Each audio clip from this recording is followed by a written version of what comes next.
At 86 years old, Tab Hunter finally broke his silence, revealing the names of the men he had loved in the shadows. Tab Hunter was the quintessential American golden boy, a vision of blonde hair and piercing blue eyes. He was effortlessly charming with a face that didn't just launch movie deals. It could melt hearts without uttering a single word. Throughout the 1950s, his image was inescapable. He graced magazine covers, movie posters, and every major red carpet. Yet, beneath the blinding glamour, Tab was guarding a secret so profound it could have shattered his career into a million pieces. A truth about the people he truly loved. Because the man America adored, Tab Hunter, was gay, and for the vast majority of his life, he was compelled to keep his heart under lock and key, loving in silence, terrified that a single misstep would bring his entire world crashing down around him. But before his final curtain call, Tab did something truly extraordinary. He finally spoke his truth, not for pity, not for the spotlight, but to at last finally reclaim his own narrative. And in this story we're about to tell, we will journey through the lives of the five men who secretly shaped his heart. Some of these loves were tender, others were cruel. One would ultimately guide him toward peace. And one of them, well, let's just say the third man on our list is the one whose name you absolutely cannot afford to miss. The moment you hear it, you will understand precisely why Tab had to bury that particular relationship deeper than any other. It's a story that's unexpected, deeply complicated, and it altered the course of his life. So stay with us, watch until the very end. Because these are not merely love stories, they are tales of survival. And in an era when love could cost a man everything, Tab Hunter paid that price time and time again.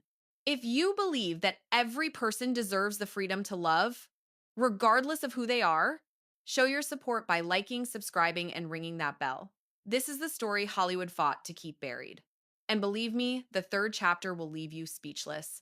Chapter 1, Anthony Perkins. The love that dared not speak its name. Their paths first crossed in 1956. They were two young actors, both at the pinnacle of their beauty, ascending rapidly in a Hollywood that cherished perfect faces but recoiled from authentic emotion. Anthony Perkins was the celebrated golden boy of Broadway. Tall, intelligent, with a gaze that seemed to hold 1,000 unspoken thoughts. And Tab Hunter, well, Tab was pure sunshine. Together, they were an undeniable force, but only when the doors were firmly shut. They lived merely a block from each other in West Hollywood. Their paths would cross at premieres, awards, ceremonies, or carefully staged publicity events. Before the cameras, they would offer little more than a fleeting glance. But the moment the flashbulbs went dark, they would slip away, one by one, to meet later, far from the prying eyes of the world. They found sanctuary in rooms where the curtains remained perpetually drawn. Tab would later confess it was one of the most powerful and honest loves he had ever known. And yet, he was never permitted to hold Anthony's hand in public, never allowed to let a laugh linger too long in his presence, never allowed to simply exist beside him the way any other couple could. Their lives were governed by fear, fear of the press, fear of their studios, and above all, the paralyzing fear of being exposed. And then the inevitable happened. One evening, a photographer from the notorious Confidential magazine captured a photo of the two. They were leaving El Coyote, a small Mexican eatery on Beverly Boulevard. There was no handholding, not even a hint of open affection. Just a brief smile, a friendly pat on the shoulder, but in 1957, that was more than enough. That single, grainy, black and white photograph ignited a national scandal. Weeks later, the article hit the stands, its headline screaming, Hollywood's Golden Boy seen whispering in the dark. No names were printed, but everyone knew. Tab's fan mail evaporated overnight. Theaters across the South began tearing down his posters. An organization called We Deserve Moral Stars amassed thousands of signatures demanding Warner Brothers terminate his contract. Should the rumors prove true? Tab's manager, Henry Wilson, immediately shifted into crisis mode. He issued a press release claiming Tab was in a serious relationship with a female magazine editor. He even booked Tab to perform Young Love live on The Ed Sullivan Show, a desperate gambit to reassure America that their number one dreamboat still loved women. That evening, millions of viewers watched Tab smile and croon about innocent romance, all while his own real love was shattering behind the curtain. Because during that very same live broadcast, a stagehand passed a note to Tab. It was from Anthony. It read, "I can't do this anymore. They'll destroy both of us." There was no goodbye, no explanation, just that one devastating sentence.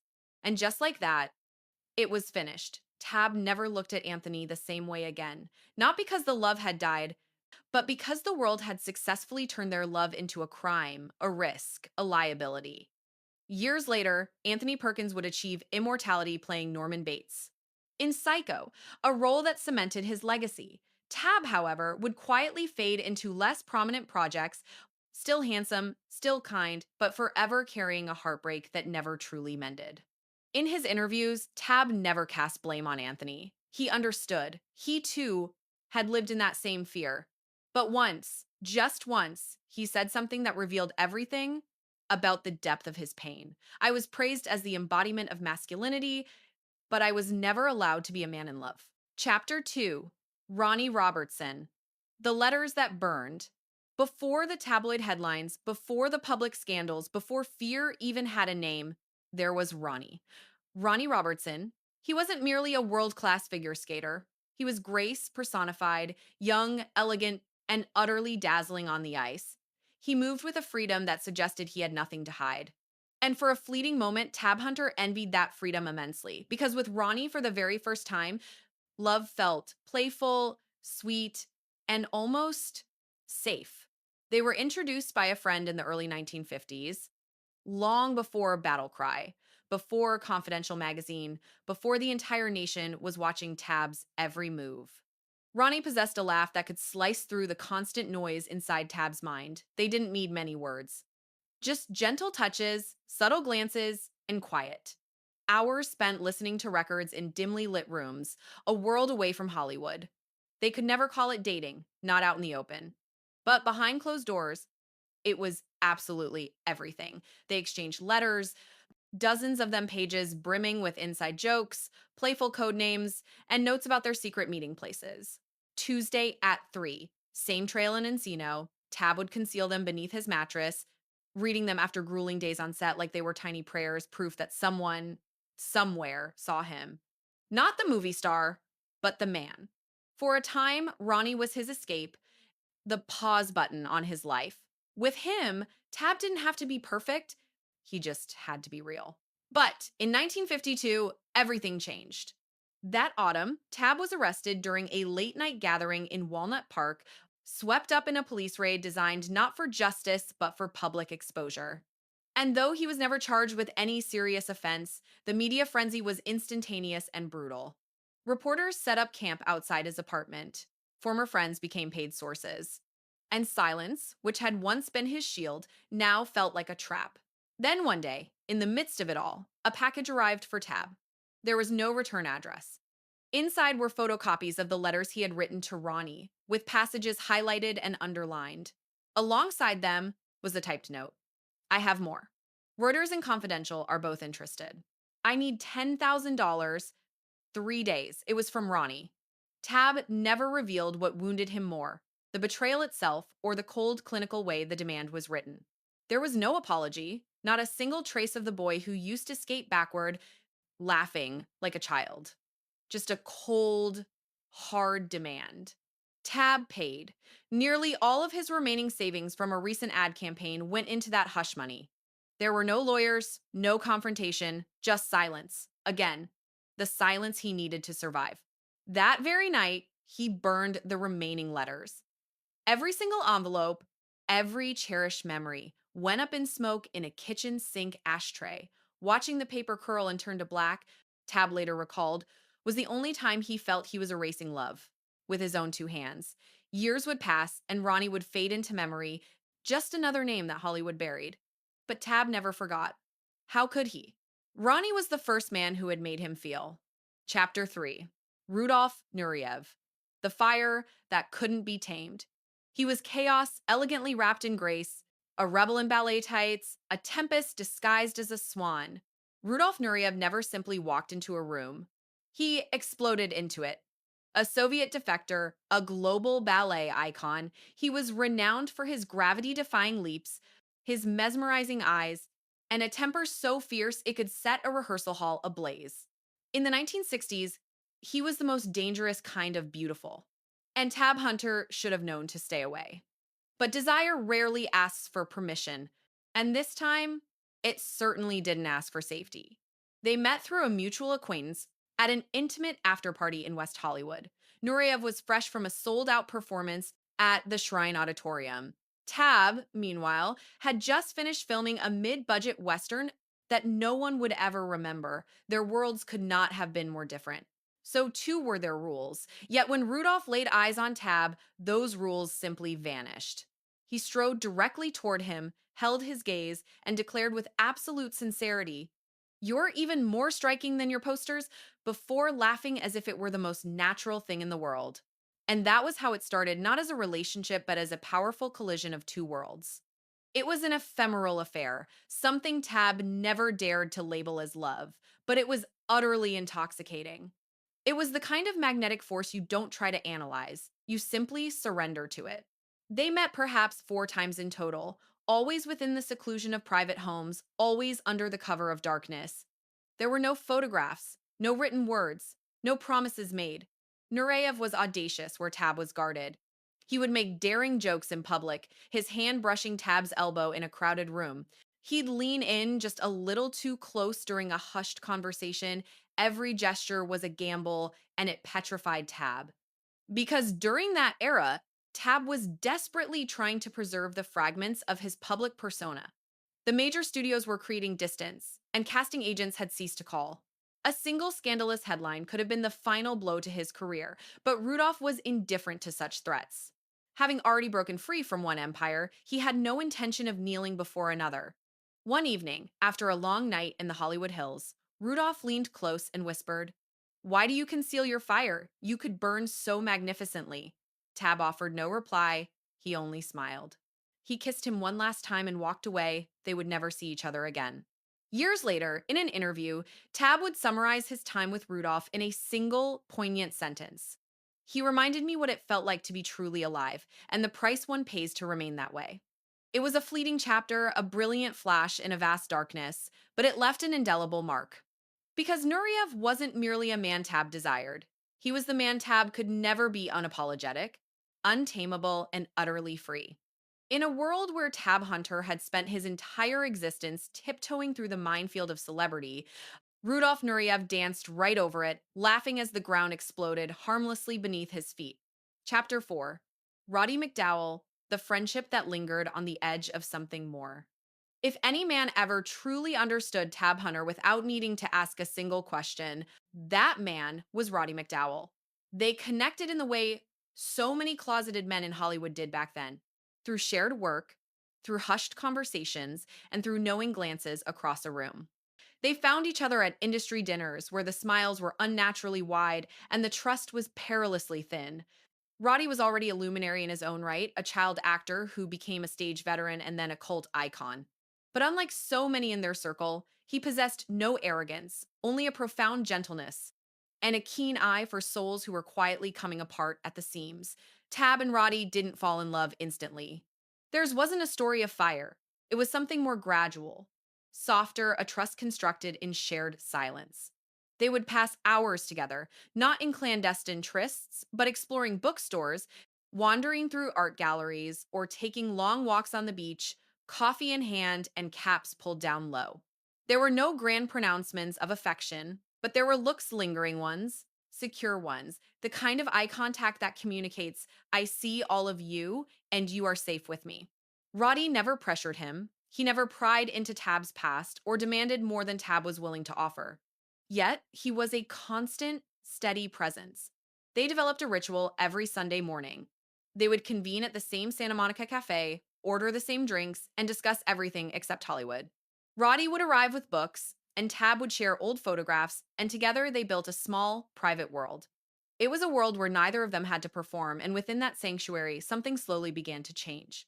Tab would later characterize Roddy as possessing a rare form of honesty, not because he revealed everything, but because he was incapable of pretense. Roddy had his own compelling reasons for remaining so guarded. While Hollywood might have adored his talent, it would never have embraced his truth. There were evenings when they drifted close to the edge, marked by a hand that lingered a moment too long, or a slow lean in that almost blossomed into something more, but both men had been scarred before. And they both understood that in their world, love could be transformed into a weapon the instant it stepped out of the shadows. So, in place of a kiss, there was a knowing smile. Instead of I love you, there was see you next week. In a different life, Tab might have said yes. He might have stepped across that invisible boundary and chosen a love that felt more like a home than a thrilling escape. But this was still the Hollywood of firmly closed doors, of fabricated dates with starlets, and of studio contracts that explicitly warned what kind of photographs could get you blacklisted. And Roddy understood this, perhaps better than anyone. They never had a dramatic falling out, no climactic final scene. It was simply a friendship that remained precisely where it was, suspended between what it was and all that it might have been. Decades later, when Roddy passed away in 1998, Tab did not attend the public memorial service, but he did, quietly and privately, write a note. It read, "He was the safest silence I ever knew, and the one I sometimes wish I had dared to speak into." Chapter 5. Alan Glazer, the one he never had to hide.